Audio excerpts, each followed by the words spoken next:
Welcome to This Explainer. Today, we're unpacking a really fascinating philosophy from a writer named Xu Feng, specifically diving into his work called Looking for Your Own Garden of Eden. We spend so much time, honestly probably way too much time, trying to life hack our way into improving ourselves. We adapt to brutal situations, or we just desperately try to hammer a square peg into a round hole. But Xu Feng wants us to totally flip that script. He argues that the absolute key to thriving isn't about fundamentally changing who you are, it's actually about finding your exact perfect environment. Let's see exactly what he means by this. So, why do brilliant, incredibly talented people sometimes end up looking like total fools? I mean, we've all seen it, right? Maybe you've even felt it yourself. You know you have immense value, but for some reason, it's just not translating to the world around you. Well, Feng says it's not about a lack of intelligence, and it definitely isn't a lack of talent. It's way simpler than that. You're just planted in the wrong soil. Section 1. Nature's Golden Rule. To really wrap our heads around this, Xu Feng points us straight to the animal kingdom. Out there, the rules of survival are absolute and totally unforgiving. Take a tiger. Up in the mountains, among the rocks, in the dense trees, it's the undisputed king.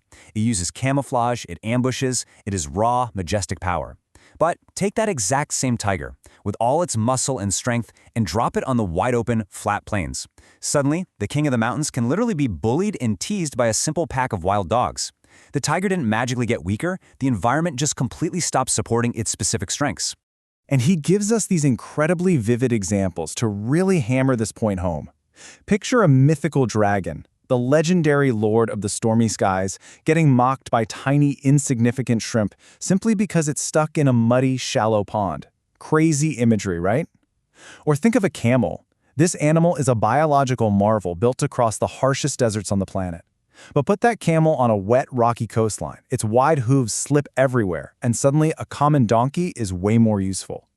Or a magnificent phoenix crammed into a tiny cage, losing its fiery feathers to stress until it looks worse than an ordinary barnyard chicken.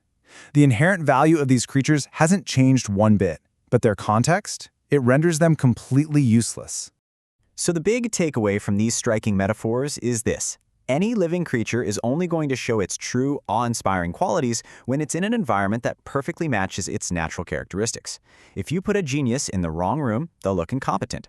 Force a master artist to stare at a spreadsheet all day, and they'll look totally foolish. The environment absolutely dictates the expression of the talent. Section 2. The human equivalent. Now, this harsh rule of nature totally applies to us humans too. Think about the classic story of the ugly duckling.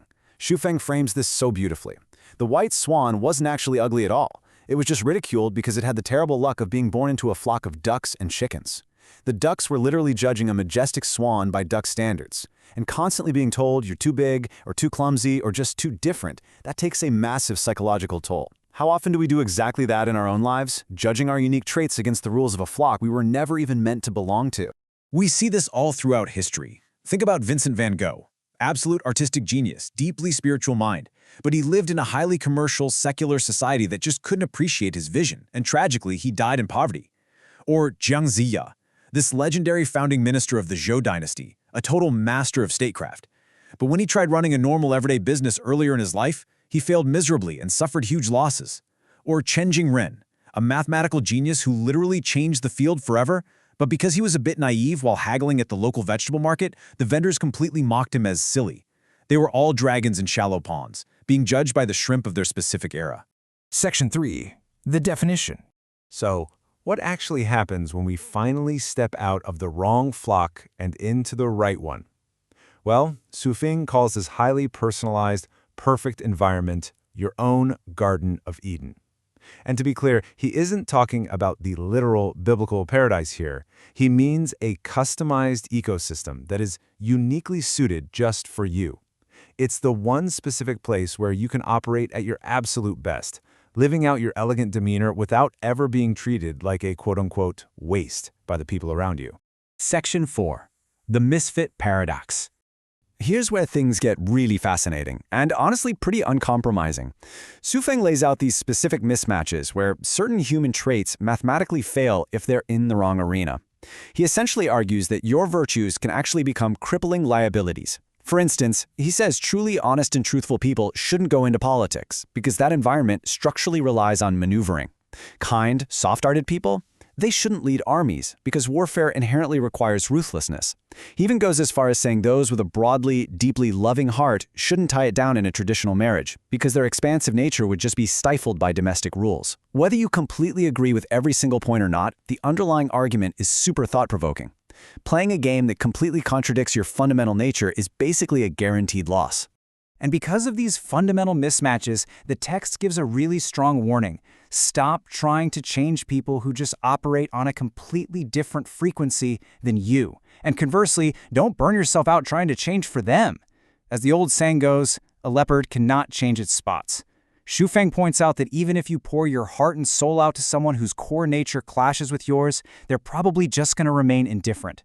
It is a total waste of emotional energy to try and convince a pack of wild dogs to appreciate the majesty of a mountain tiger. You simply can't change someone's essential nature. Section 5. The warning. Okay, but what happens when you do find that perfect fit, when everything just effortlessly clicks? Well, watch out, because there's a huge psychological trap waiting for you. Shufeng tells this story about a division commander's mistake. The military was this guy's Eden. He thrived like a fish in water, highly decorated, universally respected. But his ego got the better of him.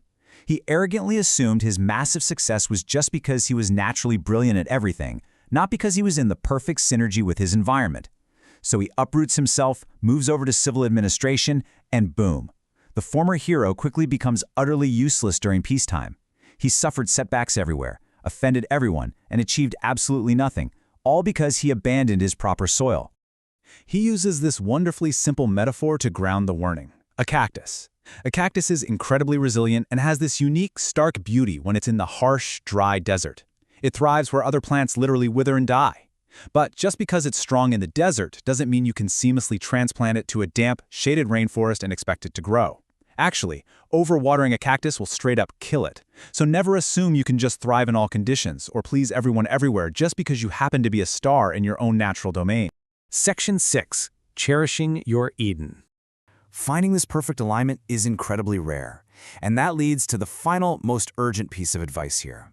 It's a profound, almost tragic paradox of human psychology. When we finally do find our Eden, that rare sweet spot where our skills and our environment perfectly align, it usually feels so effortlessly easy and natural that we don't even realize its immense value. We are so conditioned to believe that if it didn't require blood, sweat, and tears, it's just not worth it. We think, man, this is too easy, I must need a bigger challenge. We take our natural flow state completely for granted. And because we don't value what comes effortlessly to us, we get bored, we walk away, and we end up losing our very own paradise. So as we wrap up this explainer today, I really want you to take a hard look at your own life and the specific environments you're spending your time in every single day. Ask yourself this crucial question. Have you found your Garden of Eden? Have you found that exact place where your unique traits are genuinely celebrated and not just barely tolerated? Or are you still a tiger exhausting yourself on the plains, desperately trying to change your spots for an audience that will never, ever appreciate your true majesty? Take some time today to honestly evaluate your soil. Thanks so much for joining me on this explainer, and I'll see you next time.